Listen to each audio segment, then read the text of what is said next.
Hello, everyone!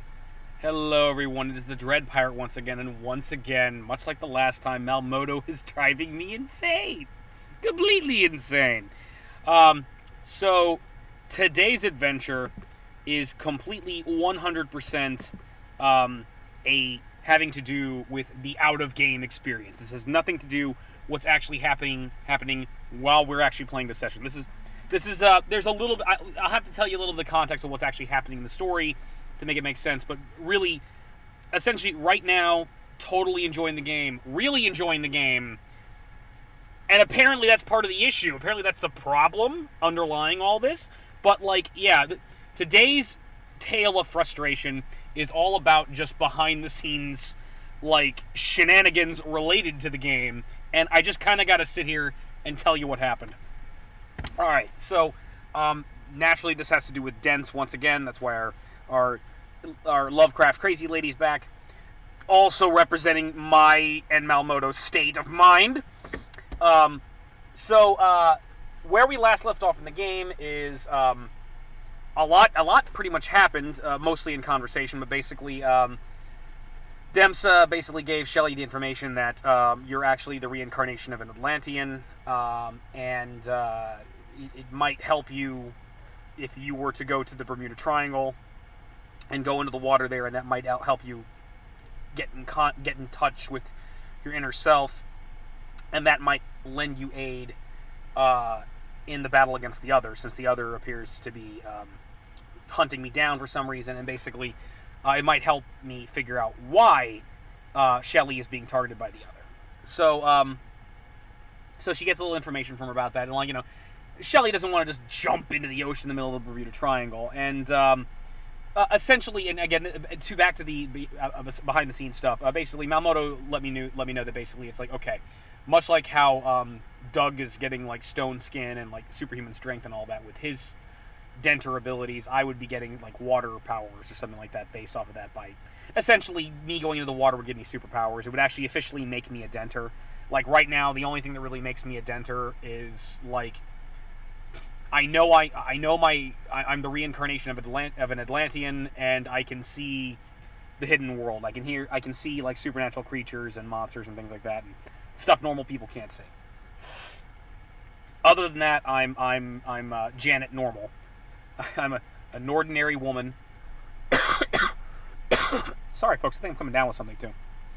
But yeah, aside from that, I'm Janet Normal. I don't have any superpowers. I have guns, which really is I'm really using mostly because I keep getting attacked by monsters.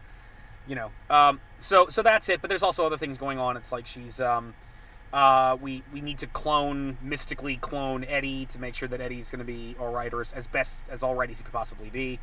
So she leaves Dem, so she goes back. She talks with Doug for a little bit, and she gets a phone call from her. Demsa gives her some advice that basically, if you want to know more about this, you should contact your father. So she tries getting a hold of her. She gets a hold of her parents. Her parents are kind of hippies, and her parents are hippies, and like in particular, Bob, her dad, is a guy who actually comes from money, but actually kind of giving up a lot of it, and kind of left the family and embarrassed the family a lot by basically just kind of embracing the hippie lifestyle back in the 60s.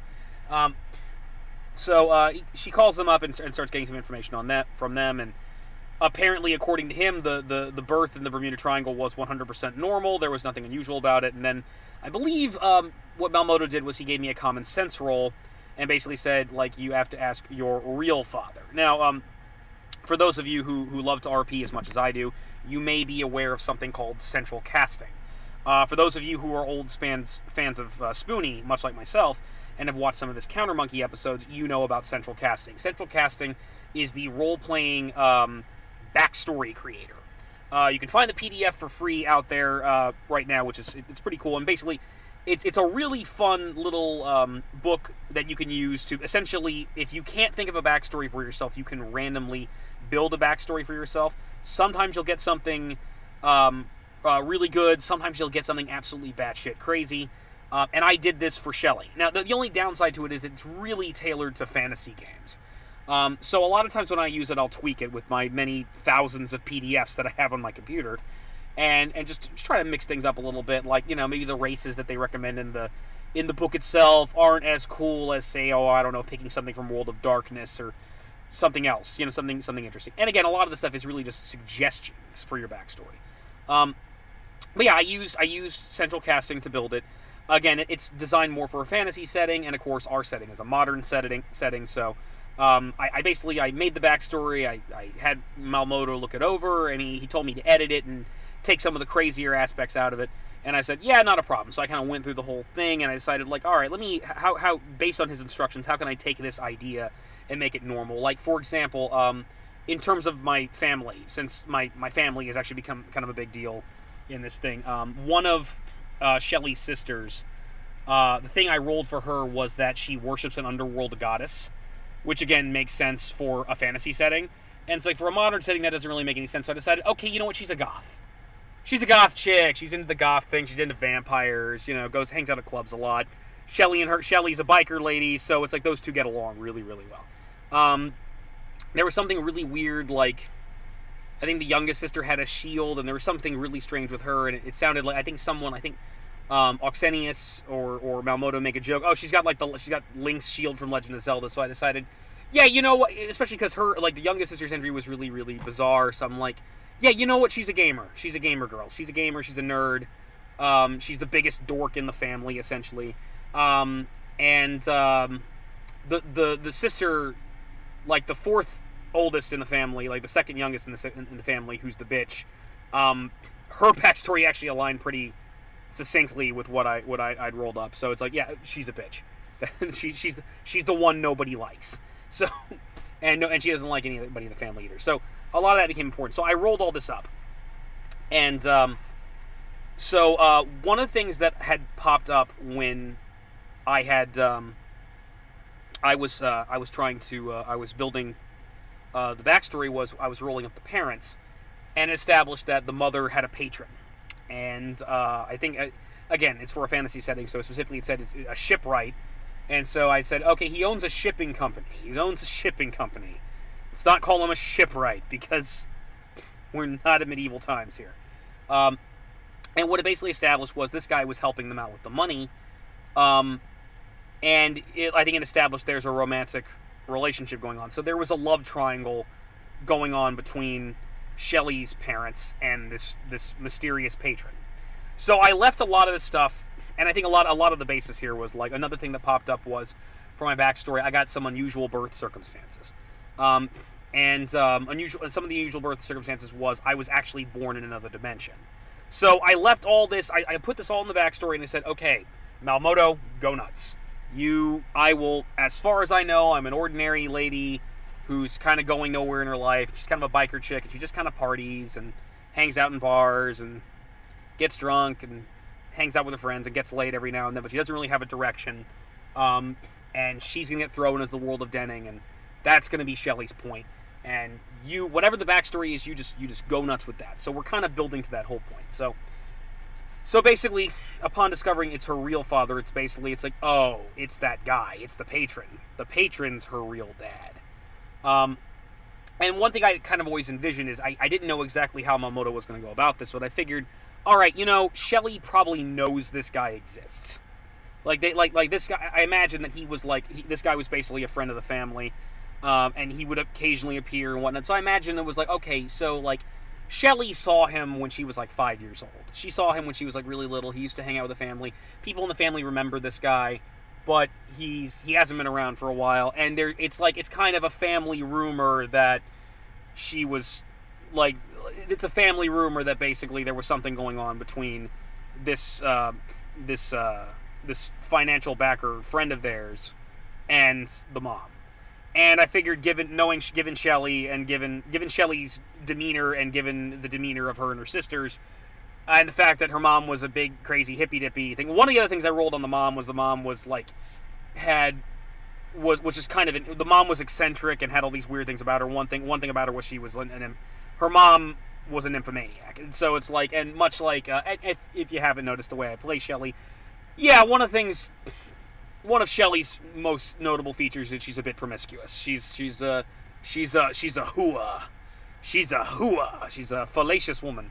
So she kind of takes after Mom. So we kind of established that basically, like Bob and Julie got together, and Julie was this kind of wild, or like she was actually really meek, but secretly kind of a freak hippie lady. And so it kind of like the family joke is like, oh, Mom's a whore, and Shell just takes right after her, and it's like, shut the fuck up, fuck the, you know. It's so like the joke is that like, oh, like, you know, Mom was doing this guy, but no one actually knows for sure. But they talk about it, they kind of gossip about it, like when their mom's not around. But Mom kind of knows she's saying stuff, and like that's kind of the stuff I've envisioned for how this family functions.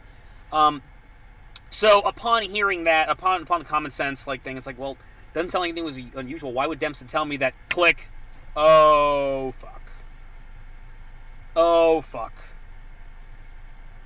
That mysterious friend who owns a shipping company, that's her dad. That's her dad.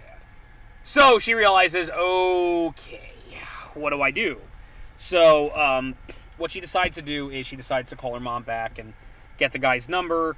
The mom says some strange things like, I'm really, really sorry and stuff like that. And again, apparently Malmodo was hinting that there's something larger and bigger going on there that I didn't even realize. And really, and the way I was role-playing it and the way I intended to role-play is like, Mom, I just need this guy's number. I really need the guy's number. I just need to talk to him about something. And it's like, you know, and meanwhile, Doug got all frustrated with me and said I was being a bitch to my mother.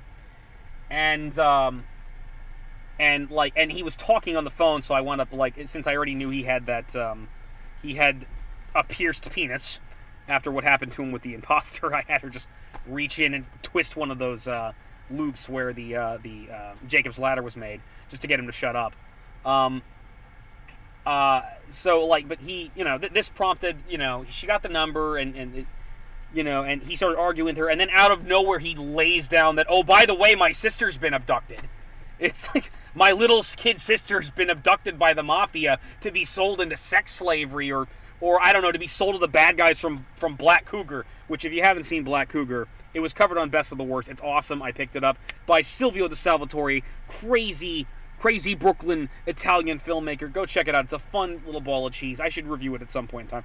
Yeah, so the bad guys from Black Cougar, like, abducted, like, Doug's little sister, and only Black Cougar, the one superhero made to protect children, can save her. And so, like, Shelley's all like, what? What? Your sister's been abducted? What? Why didn't you say anything? You came to America, you've been here for like a couple of months now, and your sister's been abducted, and you just didn't say anything? Why? It's like, why? And so he's like, just hurry up and call her. And it's like, and really, Shelley just wants to put the brakes right there. No, wait, no. What's going on with your sister? Can I help? What's going on? And he's like, no, just call this guy and get it over with. And see, at this point, really, Shelley's like, my motivation at this point is like, look, I think this is more important. Like, let's figure out what happened to your sister. You know, I'm studying to be an FBI agent. Let's go. Let's take care of that first. And it's like, no, call this guy. All right, fine. So as a joke, I'm like, I knew it. I knew there's something fascinating about you. You're like, you come here. You come here to like be the greatest fighter in the world, and you act like a total weirdo, and you collect rocks, and your sister's been abducted. I knew there's something fascinating about you. I knew it. So it's like, at this point, I think Doug is officially a Street Fighter character. Doug needs to be in Street Fighter 6 like now. He just needs to be. It's just like Doug Marsden. And like one of his range attack is he throws rocks at you. He throws rocks and cups at you, and that's that. Yeah, and then like, all right, his other like special is it's like the Street Fighter version of Colossus from X-Men Children of the Atom, where he just is harder to hit. He goes mech Zangief. He goes to his stone form. He's mech Zangief. He hits harder, and he's harder to like take down. That'd be fucking great. He's yes. Doug is a Street Fighter character. He's Russell McSkirmish from Gravity Falls. Freaking great. So anyway, so she calls Sai. And she gets him on the phone, and out of nowhere is like, I knew you'd come crawling back to me eventually. And it's like, what? And then we go to be continued. So I'm all excited. I'm enjoying the game. I'm fascinated. There's a lot for Shelley to do. I figured, like, from my point of view, it's like, all right, well, I need to ask this guy more about why he answered the phone like that. But basically, it would appear that Sai Vastilios knows more about Shelley's backstory than she would have suspected. So I need to get some information on him, figure out like what happens in terms of my birth, and like what would happen if I were to go into the Bermuda Triangle. What's going on there? I need to figure that all out, and then decide whether or not I want to go there. Janos can essentially teleport us there, and I figured, if she's going to go in, given what I know about how the world right now is, like, and Malmodo and I got into conflict when the first time I tried going in the water, because, like, off the shore of Tampa, yeah, the worst that's going to happen is a stingray is going to sting you, and that's a big deal. Take some Tylenol. But in the middle of the Bermuda Triangle, in this universe, okay, so I'm thinking what I should do is I should get some scuba gear and a spear gun. Maybe, like, a bang stick, I'm thinking. That would probably be a good idea, just in case I run into Great Cthulhu while I'm down there. Probably won't do a whole lot of good, but I'd feel more comfortable. And a dive knife. I definitely need a dive knife. So, like that, and, like, we're planning on doing that. At this point, now that I've heard this from Doug, we need to figure out what happened to his sister and rescue her. We still need to clone Eddie and make sure, like, Eddie exists in some shape or form. And then maybe once all this is said and done, we can learn more about the other and figure out why he's actually targeting me. So, that's cool. Had a great session. We said goodnight, I went to bed. I went on with my life, went to work, minded my own business. Everything was cool. Then, like, at about Wednesday, I'm at the office. I'm working. Things are pretty slow around here, so it's just, I'm relaxing. And then all of a sudden I get a call from Malmodo. Malmodo may or may not have been partaking of the devil's lettuce. We're not sure. He calls up and seems oddly, like, energetic and creative, and starts asking me all sorts of weird questions about Shelley. Just like, what do you want for this, like just not just Shelley, but also the games. Like, what do you want for the game? What do you want? Do you want this to be an action? Do you want to be a horror? He starts asking me strange questions. Very, like, something out of, like, Inside the Actor's Studio. Something that, like, James Lipton would ask a guest. It's, like, just really... What does Shelley do in this situation? What's Shelley's motivation in life? Just like, really weird... And I'm like, where should we take... And part of my thing is, it's like, again, part of the reason I roleplay is to play a character and experience life as that character and go and explore someone else's world, but from that character's perspective. That's what I get out of it. So, like, really, this is the worst thing to ask me, because I don't know what you have intended for the game. I'm like... And to be fair, he's asking things about my backstory, so I can understand how that would be a concern. Especially since we're kind of coming up with the backstory on the top of our heads. Normally, backstory is the type of thing I wouldn't want a Dungeon Master to touch, because I've been burned before. I've had Dungeon Masters take advantage of, like, essentially... I've had really bad Dungeon Masters when I first started out, who would just... They would be control freaks about it, and they would be like, I run the world, so I even run you and your backstory. It's like stuff like one of my characters, like, when this crappy DM discovered that, like, his mother was a whore and, like, his mother was a prostitute, and he accidentally slept with her one time when he went to a city and slept with a prostitute. It was like he basically put me in a scenario where my character wound up having sex with his own mom, and it was just really fucked up shit, and there was, like, nothing I could do about it. It was like, oh, by the way, it was like, this guy's a douchebag. I don't play with him anymore, for a number of reasons, and that was, like, one of them. But yeah, so stuff like that. It was like, so I mean, that's the thing. Like, I feel like a backstory should be it's the type of thing where, like, a dungeon master should never, like, you gotta the dungeon master and the players need to have a conversation about stuff like this. And we did, and specifically in the case of Shelley's backstory is a little mysterious, and she only knows so much about it, so I give Josh permission to basically fill in the blanks. So honestly, really, my attitude is it all depends on what you want. If we're going to fight stuff, we'll fight stuff. If to me, Lovecraftian horror, freaking awesome, cool. But it's just like he's kind of asking me all these questions which I don't really have an answer to. He's also asking me weird. He's also pointing out weird things like that, like that, like how apparently part of the problem is I've caused a lot of trouble because when I was infected with the parasites, I went around and interacted with people and touched them, and those parasites got on them. and it might ruin their lives or cause horrible things to happen to them. And that's all well and good. I'm normally not a person who minds spoiler information, even spoiler information for a role-playing game I'm portraying. Those of you who watch some of my reviews know I definitely don't have a problem with spoilers. I have a tendency to give them without prepping people for it. Again, I'm sorry. It's just, I can't shut up. It's how I am. But it's like, he's giving this information. The only problem is, it's like, okay, well, that's interesting. The only problem with that is Shelley doesn't know that, and even if she did know that, she may not care. One of the things that I set in stone, or set down into Shelley's backstory when we started the gameplay, is even though this is a World of Darkness game and everybody starts off with a morality of 7, I decided to give her. I kind of like the alignment system from Dungeons and Dragons, so I rolled up an alignment for her. And for Shelley, I got true neutral. Shelley is true neutral. She's not really a bad person, but she's got a mean side, and she's kind of, at the end of the day, she's kind of like how does this affect me? She's a little self-serving. She's a little selfish, and and kind of directionless, and that's the thing. She's not necessarily a good person, and I deliberately established that in the first session, where she took a young guy home, slept with him, he started crying, and she just threw him out of the apartment and acted like a total bitch. She's done that before. She's deliberately played up the idea that she kind of uses men. There was that guy who was hitting on her at the clinic, and she said, "Oh yeah, I'll totally meet you," and I just erased his phone number. I couldn't have done that. I could have just said, "Hey, leave me alone."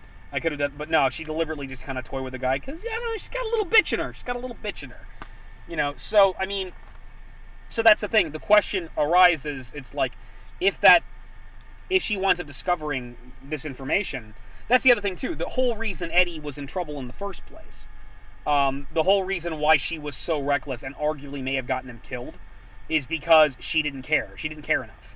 She was scared. She was scared of what was going on with her, and she was desperate, and she wanted to just resolve it as quickly as possible. She didn't think about other people, And the question is, and even if she knows what she's done, she may still not give a shit. She may not oh well. There's no guarantee she's really going to care. I'm thinking about shifting her towards a good alignment based on some of the stuff that's been happening. The whole situation with Eddie has kind of caused her to rise up and start trying to be a better person. So she might actually give a shit and do the right thing at this point. But even then, there's nothing she could have known. There's absolutely nothing she could have done about that situation as well. It's like she didn't know. She knew she had the parasites on her, but she didn't know the nature of the parasites. She didn't know she was infecting people by touching them. There's no way she could have known that. So it's like, well, what do you want from me? And I felt myself saying that a lot to a lot of things he was bringing up. So we talked about the character for a while, and apparently he wanted to do more talking about the character when we actually got the time to play. So we were going to play Dents, me, Oxenius, and Malmodo. And for those of you who've for those of you who have not seen episode 10.5 Trust Exercise, go see episode 10.5 Trust Exercise. Play it in the background and watch me lose my fucking mind. So essentially, that's there. That episode is there for you to watch and enjoy, or listen to and enjoy, and see me go crazy. And it kind of speaks for itself. But basically, that's essentially part 2 of that original conversation earlier in the week, and it's exactly what you're listening to there. The kind of questions he's asking both of us there. It's the same shit that happened to me Wednesday. It's the same bullcrap. And it's just and it just kept going on, and it's just I don't know how to, and it keeps on going and going. It's like what is asking weird questions like, what's Shelley's yes in life? And it's like, I don't know what you are talking about, and it just keeps going on and on and on about this, and it's like, and okay, and so we didn't play, we just did this bullshit planning session, which I criticized Malmodo about at the time, because role playing, it's like, we're adults, we're busy, we got school, we got work, we got things to do, we can't always get together and play. That's why I'm kind of the asshole who starts badgering people, hey, you gonna play this weekend? Hey, when are we gonna play? What day are we gonna play? And then we go to play, and we don't play. Kinda gay, kinda sucks, don't like it. So, I told him, hey, kinda blows, man, and he apologized for it, so, what happened. But yeah, it's just like it was just so straight. I think the biggest thing that bothers me is it's like, I mean, and this doesn't bother me. It's frustrating. That's why we're here. It's frustrating because it's like he keeps asking these questions I don't know how to answer. It's like, and I hope I gave him something good to roll with, but it's like a lot of these things are kind of nonsensical and just kind of like, all right, well, but like, I don't know. Malmodo has a strange. Okay, first of all, Malmodo's doing a good job with Dents. I think Dents is a very good game. He's doing a very good job with it, and he very much prides himself as a storyteller. But it's like okay, one of the problems that the mistakes a dungeon master can make is over world building, where you go into way too much detail about the world you've created. And you know, which is you go too much detail about the world you've created and the characters and the backstory. You're super proud of it. Your darlings. You know, they always say kill your darlings in order to help your story. And your players don't give a shit about any of that. And Auxenius is a little bit guilty of this. Auxenius kind of does this with Esma. He's really super proud of it. And here's the thing: we all do this. I've done this. I think even Tolkien does this. One thing I've noticed about role playing, and I don't want to get too much of a tangent here. I know I'm in danger of doing that. But one thing I find interesting about being a being a role player, loving role playing games and loving Dungeons and Dragons is that if you look back to the godfather of role playing games, not just Gary Gygax, the creator of Dungeons and Dragons, or Monty Cook, or any of those dudes, but you go all the way back to Robert E. Howard, yeah, but not specifically Robert E. Howard, specifically J.R.R. Tolkien.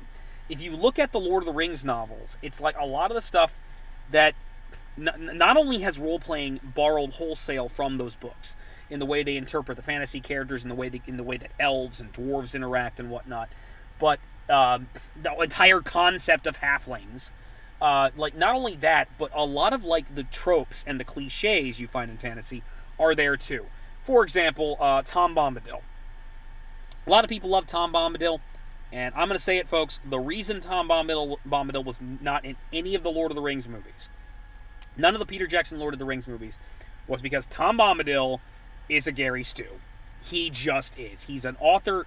He's a Gary Stu. He's this godlike character that the author super loved, maybe personally identified with, may have been an author avatar that nobody can defeat. That is the most powerful being in the entire universe of this world, including the Aemir, the godlike, the celestial entities that are what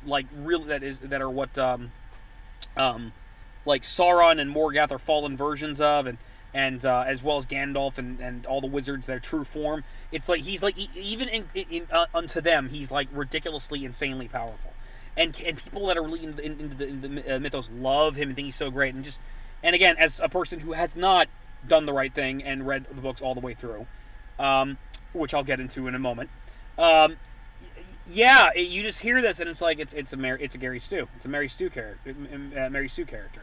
It's an overly powerful author insert that's just a little too silly for this. It's a little too silly for the premise. It's like why is this here? It's a little too much. And I think another thing that Gygax doesn't relate to this is. Not Gygax. Why am I saying? I'm losing my mind. I'm crazy. Not Gygax. Of course, not Gygax. Tolkien. Another thing I noticed about Tolkien, and again, I think this is a strength of Tolkien's. I think it's what part of what makes Tolkien's books so good, is he overworld builds. He does. It's like, and again, if you're a Tolkien fan, you want that from Tolkien. One of the great things about the stories of Middle Earth and Tolkien's works is there is so much history and information there. But if you think about it, yeah, that's classic overworld building. It's like, let's get to the ring. Let's get to the fighting the orcs. Come on. It's like, there's a lot in there that maybe is a little too much, And the reason why I haven't actually read the books is because I've tried, and it's like, you'll start it out, you'll be getting going, you'll start hearing about Gandalf and whatnot. I think like The Hobbit in particular. You start hearing about The Hobbit, like, okay, so Bilbo's sitting there, Gandalf's coming to see him, and then we have to stop in mid-conversation with these two for Tolkien to tell me every single fucking thing about Bilbo Baggins's backstory, and who his parents are, and his uncle, and he has little fairy blood inside of him. And yeah, it turned me off. I didn't hate it. It's still good. It's still a great work of fantasy, and I'm gonna finish it and gonna read it one of these days. But it made me put the book down. It made me put the book down, and that's why I'm reading comics right now. Reading Wolverine Civil War right now as we speak, as a matter of fact. Enjoying it. But, yeah, I'll get back to Tolkien. I promise. But it's just, look, Tolkien's great. He's not perfect. That's all I'm saying. But anyway, I just found it interesting that a lot of, our role-playing mistakes are like that. But why do I bring up overworld building? I bring up overworld building because I feel like one of Malmodo's weaknesses, it's a strength. A weakness is a strength pulled to the extreme, is that he over plans and over characterizes. He wants more backstory and more information than is probably necessary or what he needs to accomplish what he's trying to do here. And it was coming from a really weird place. It was just he was all, apparently the reason for us doing this was he was worried that we were not going to be invested in the game anymore. He wasn't. He was worried, and if we're not invested, he's not going to get invested. He's just going to stop playing. And it's like, what are you talking about? We're invested. We're totally invested.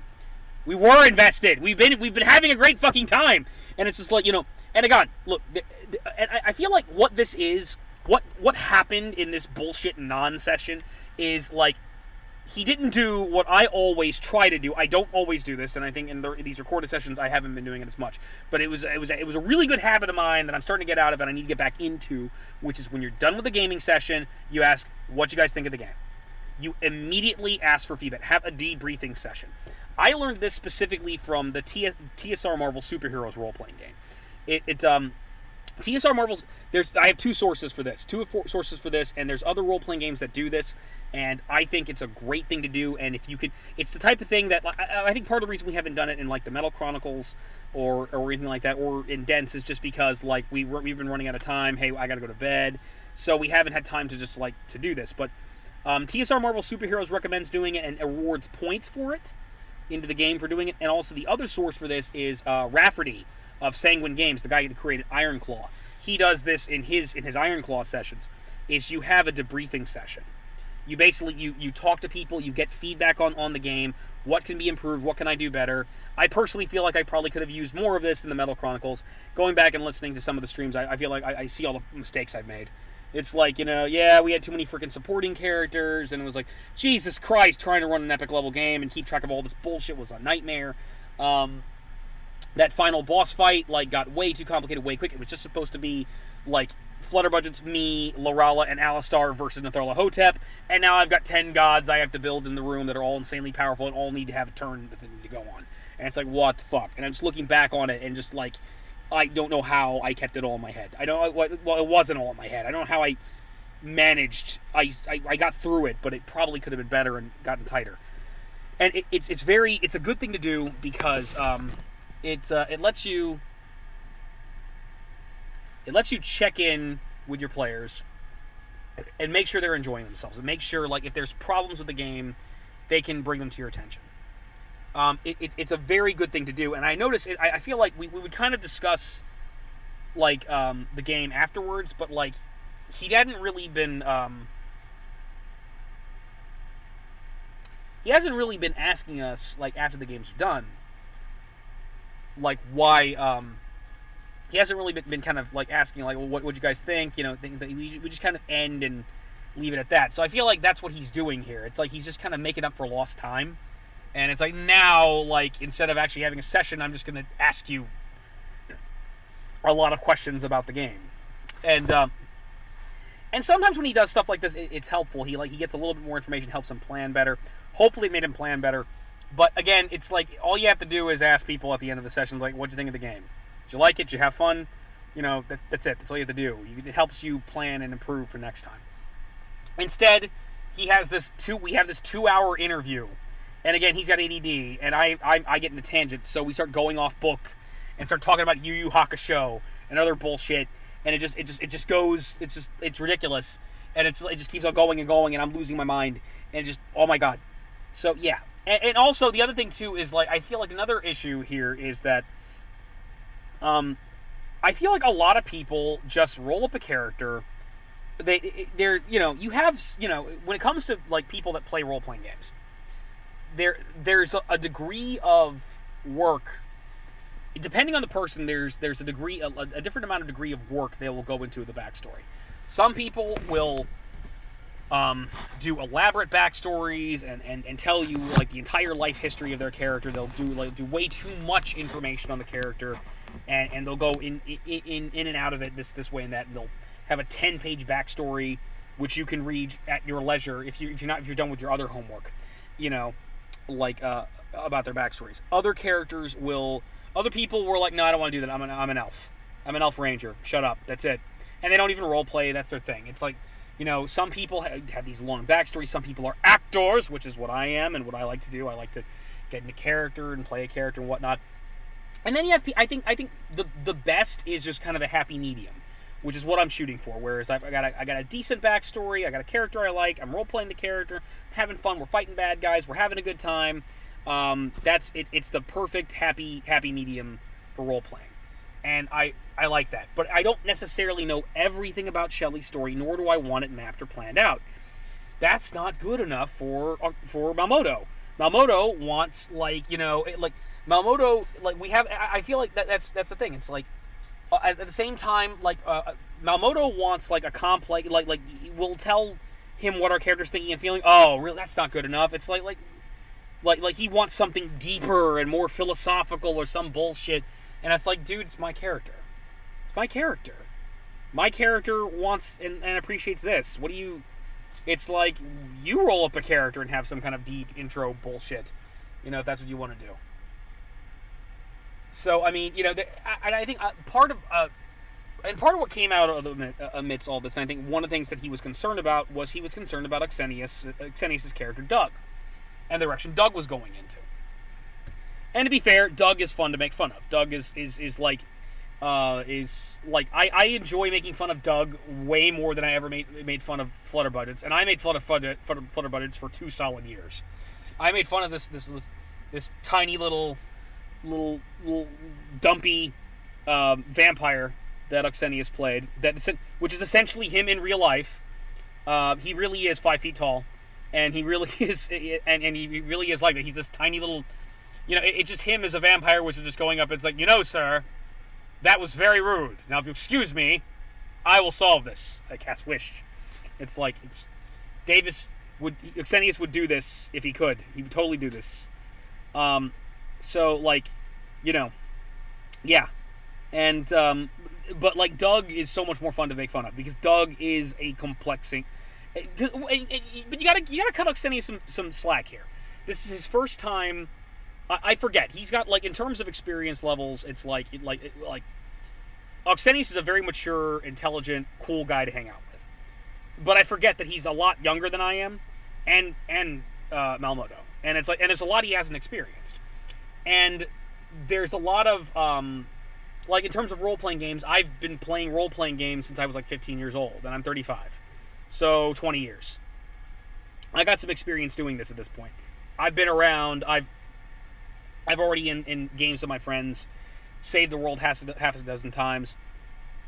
I've got to the point where I really, really enjoy this as a hobby. And there's certain things I've experienced. I'm familiar with World of Darkness. I was playing World of Darkness when I was 18 and 19 years old at USF. When we were playing Vampire the Masquerade. So I've got a little bit of experience with it. I've played characters that are not your elves and your dwarves from Dungeons & Dragons. I've played realistic characters in the real world. I've played sci-fi characters. I've played horror characters. I've played superheroes. I've done it all already. This is his first time with the World of Darkness system. This is his first time with Storyteller. This is the first time playing a normal, real-world character.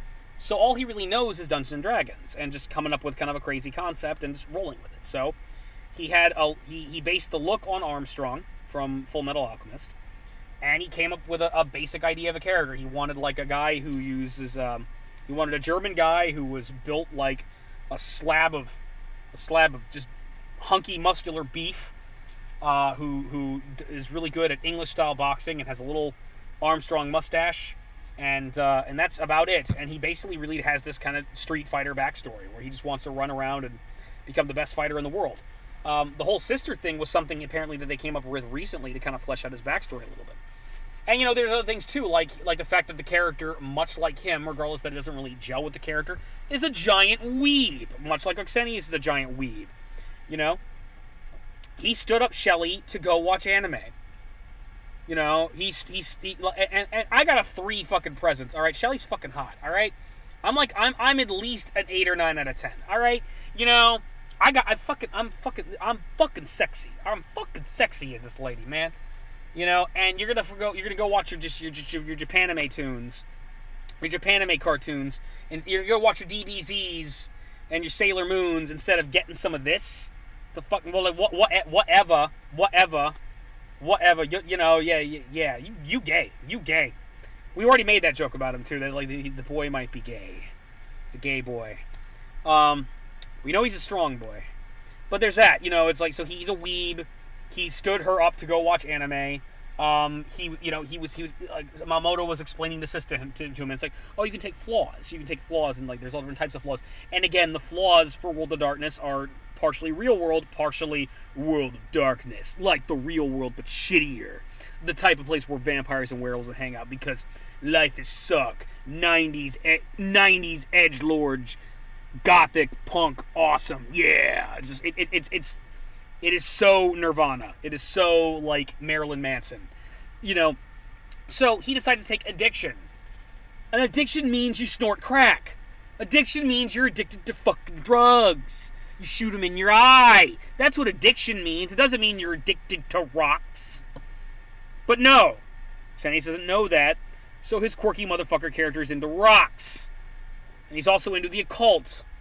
He's into magic, because alchemy. Yeah, so he makes this kind of...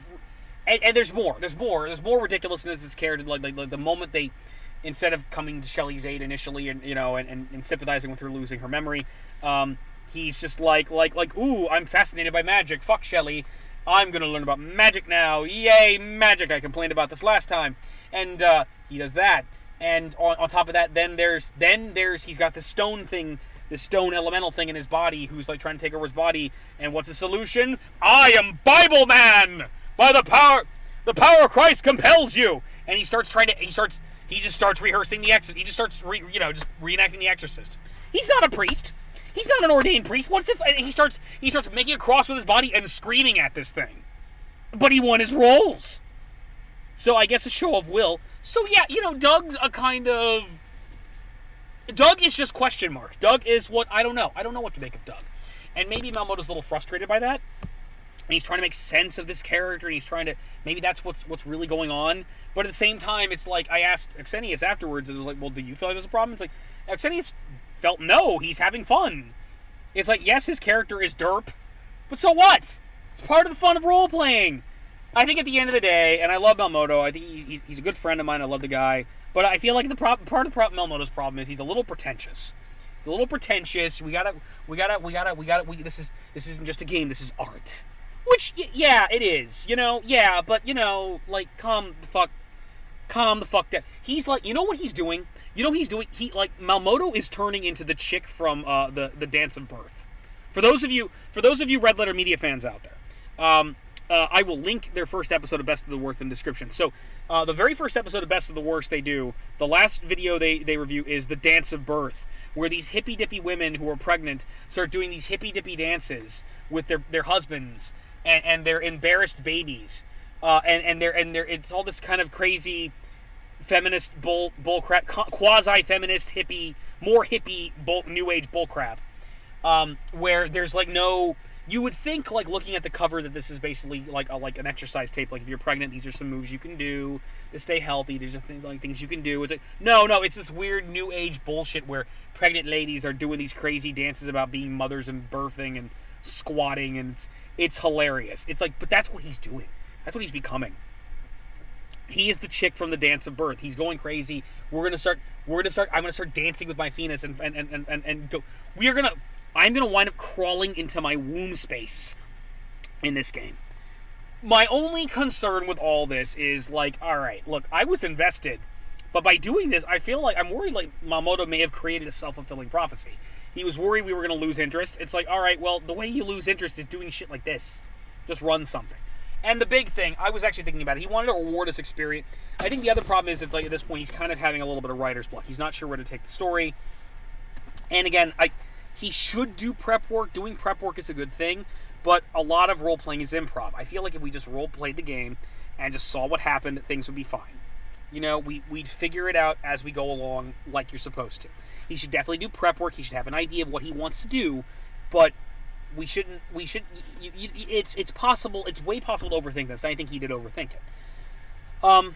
The one thing that concerns me, he said he was going to award us merits and skill points if we thought of something to help out with the storyline, help the direction, go forward. Which I'm like, I don't even really want, honestly, because, I mean, it's just like, I'd rather be awarded for gameplay. I'd rather be, especially because it's like, that's more work than I want to do for this. It's like, again, I'm not really running a game right now. I'm taking a break. I'm kind of running something for Dougal Drop. I'm running a Marvel game for Dougal Drop, but I haven't done a whole lot of planning on it. I needed a break after Metal Chronicles. I kind of don't want to do that much work. I just want to play and have fun for a bit. I mean, I'll run it if I have to. That's what invariably happens. But, there's one thing that, I thought about that we discussed in these two sessions that I feel like I should say something about, and I'm going to say it right here. So, what he's told me is that, and he mentions this in the 10.5 session, is that his plan for Shelley and Vasilios is he wants to do something similar to what happened in an old issue of the Avengers, in which Miss Marvel was raped by some kind of alien entity that raped her and caused her to give birth to it in a human form, and then once it was in a human form, she was under some kind of mind control, and it seduced her, and she married it, and they went off to another dimension, and effectively she was kidnapped, and the Avengers didn't do anything to stop it. So, apparently that's what he wants to do with my character, something similar. He wants something similar to that. He wants to establish that Vasilios is some kind of he's like a Denter who was also a reincarnated Atlantean. He was probably my father in a previous life, and he deliberately raped Julie Starr, Shelley's mom, in order to bring Shelley to life and ensure that she would be born in this reality again. And it's something similar. He wants to do something like that. He mentions this, and I'm familiar with this. I'd forgotten about the exact details of it, but it's like I'm familiar with this issue of the Avengers. And it honestly, the better reference for me is the Star Trek Next Generation episode, The Child, Season 2, Episode 1, where Counselor Troi is effectively raped by this alien being, which is essentially it's a little ball of light that flies into the ship, and no one sees it, and it's flying all over the place, and it goes into Counselor Troi's quarters while she's sleeping, flies up her bed through the sheets, from the feet down, and goes into her snatch, into her body, and gets her pregnant. And she also had a lot of orgasming noises while that was happening, and then she suddenly discovers she's pregnant with some kind of alien creature, and and she decides to have the kid winds up growing rapidly over a period of a couple of days, and then discovers that his being there is going to kill off the entire ship. So he thanks them for showing them what it's like to be human, and he turns into a ball of light and he leaves. Okay. So that would have been the better reference for me. So here's the thing. He's really excited about this. He's really excited about this plot point. I'm not. I'm not at all. And the thing is, it's the thing about both that issue of Avengers and that episode of Next Generation is they suck. They really suck. And part of the reason they suck is because they're icky. They're really icky. That's not a good issue of the Avengers. It's Miss Marvel is effectively raped and then falls in love with her rapist, who's her kid, which is just ew. And in fact, when they changed writing teams, they brought Miss Marvel back. Miss Marvel chewed out the Avengers for not helping her and not getting her out of that situation and not being there for her and acknowledging the fact that she was not in her right mind. And she basically blames them and claims that they were not really there for her when she needed them. And in all honesty, what's really going on there is the writer of the book at the time is actually condemning the Marvel staff for pushing that story forward and kind of putting the character of Carol Danvers through that storyline. And that's what's going on there. The Next Generation episode of The Child is one of the most reviled episodes in the entirety of Star Trek. I saw it live as a little boy of 7, when I was approximately, I think I was 7 at the time. I was a wee lad at the time, and when the new season of Star Trek was coming on, and my dad and I were watching Next Generation when it first came out, and the first episode of season 2 came on, and that came on. My mom was there, and that scene happened, and it started going up into Counselor Troi, and she started moaning and orgasming. My mom's like, "Get out of the room! Leave the room! Leave the room!" My mom ordered me to leave the room. She was so pissed because it's like all of a sudden there's this sex content on screen of this woman orgasming in front of her child, and yeah, and she didn't like it. My dad didn't like it, and it's like, and I didn't mind it at the time. I saw nothing wrong with it at the time because I didn't know the birds and the bees at that point. Now looking back, it's like, yeah, that's kind of fucked up. It gets more fucked up for the fact that basically, Counselor Troi, like it seems to be when they don't know what to do in the writing room, Counselor Troi gets raped, like more often than not. It's happened 3 times. It was like that was the only time it was physical, and it wasn't like a rape, but basically this thing forced its way inside of her and made her give birth to it. That's definitely an invasion of personal space. And the other 2 times it was psychic rape. There's another Next Generation episode that's actually better, where she gets psychically raped by some dude, and they have to figure out who's the psychic alien that did it, and like he's like psychically trying to force himself on her, or he's trying to frame someone else, and you know, they're like they're trying to like I think what's actually happening is the bad guy is trying to frame another character into for psychically raping her, or attempting to psychically rape her. And he's framing another guy, and when really it's a completely different guy who's the one who did it. And it's actually a pretty well written episode, so I like that one. And then finally, there's Star Trek Nemesis, where Kirk and Riker and Deanna are married, and they're dealing with Tom Hardy, who's playing Shinzon, who is Captain Picard's clone, and he's hanging out with Ron Perlman, who's a Reman, which is like if you took a vampire, an orc, and a Romulan and put them together, put them in a blender. They're negotiating with him, and Shinzon is pretending to be a good guy, but he's really a bad guy. But he's pretending to be a good guy, and it makes sense that he needs to keep up the ruse that he's a good guy to Picard. Picard can't know that he's up to bad stuff.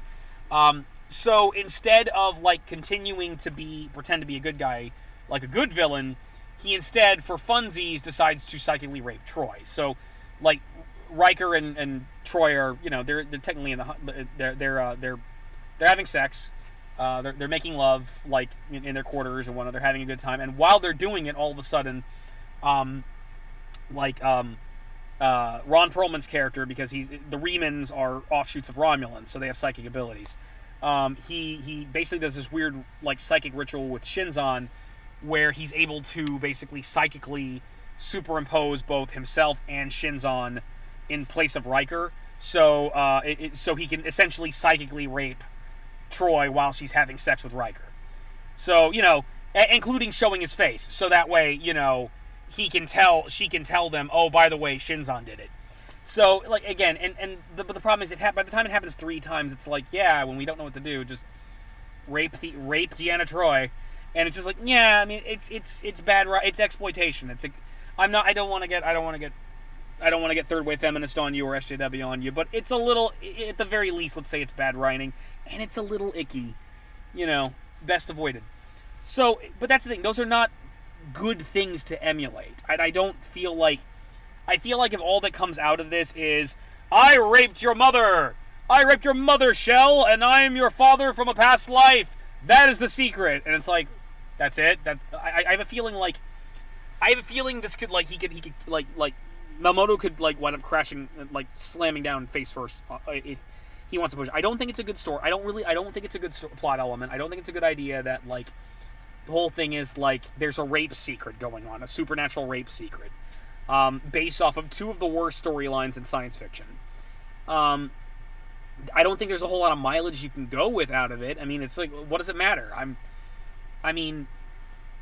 If Psi is a reincarnation of an Atlantean or an Atlantean himself, and if I am the reincarnation of an Atlantean, and an affair happened. What else do you need, really? There's really just, there should be something else as to some other information or some other kind of reveal to present to Shelley other than, I raped your mom! And it's like, because I don't feel like there's anything really to come, there's not really anything that's interesting to come out of that. It's like, I'm calling him up, trying to get information about whether or not, like, if this can help me, or if I can awaken my true power, or find something out about myself and get information, or perhaps just find a way to combat the other and keep the other from attacking me or my friends.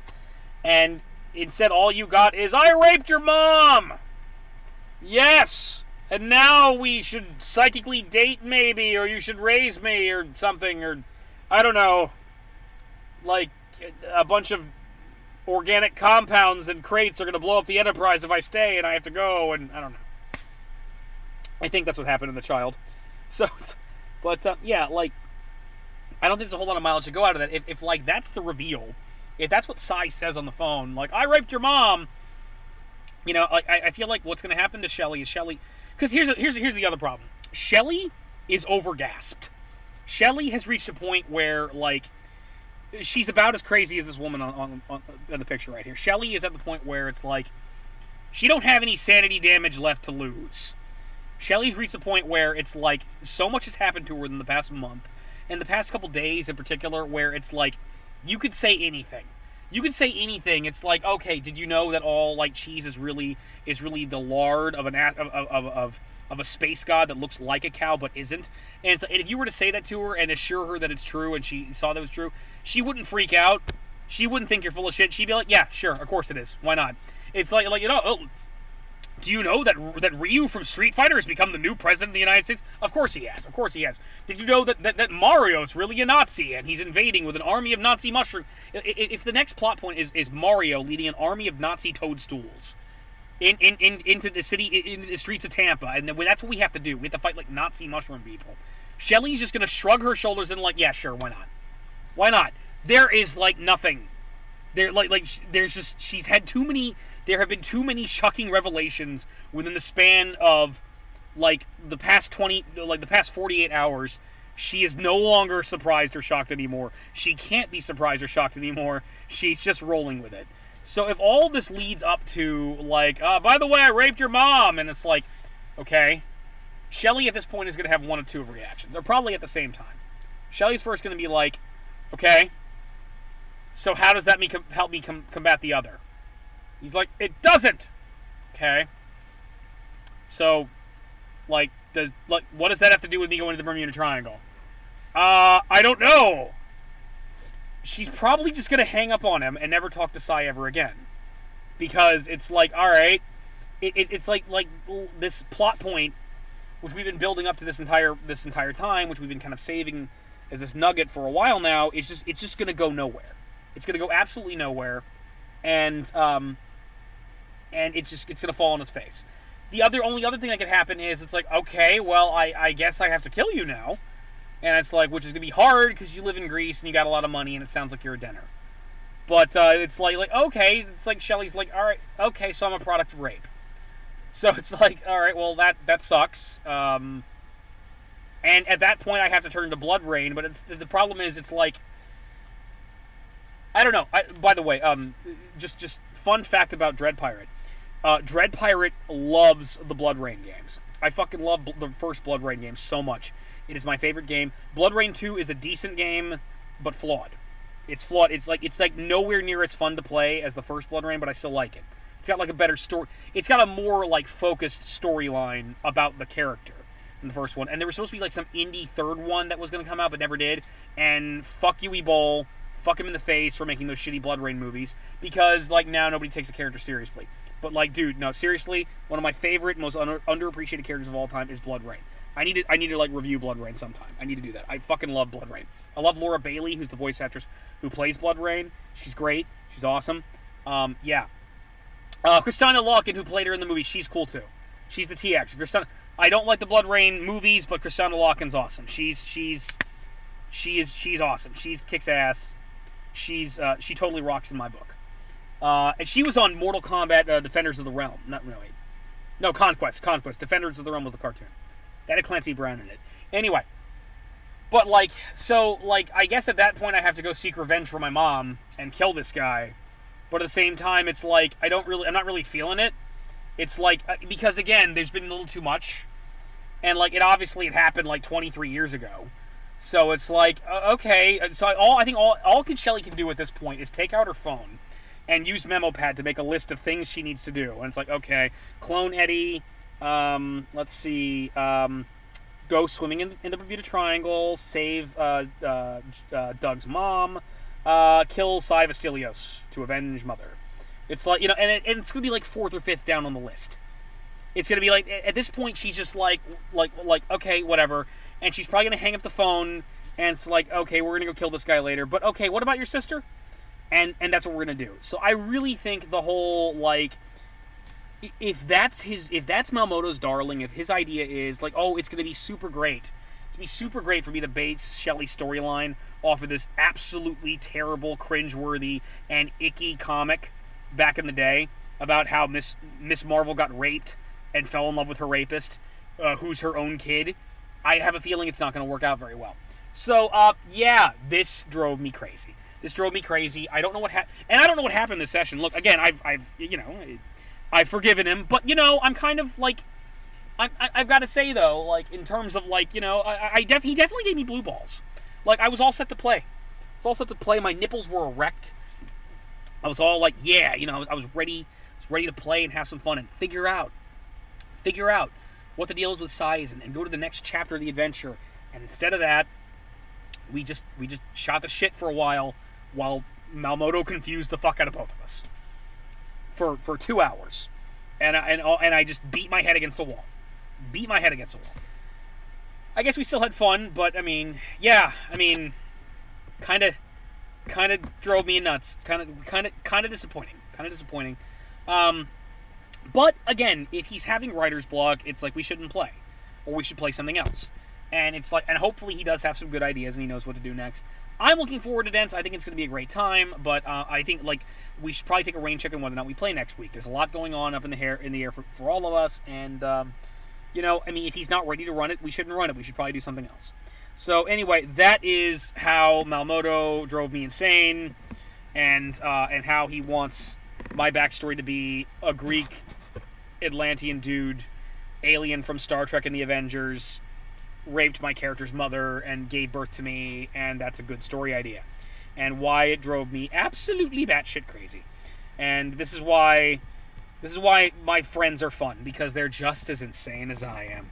So, this is the Dread Pirate saying thank you for listening, and folks out there, please take your Ritalin. AD&D, it doesn't kill, but it gives your friends migraines. Please be courteous. Take your Ritalin. Take as prescribed. Have a good night, folks.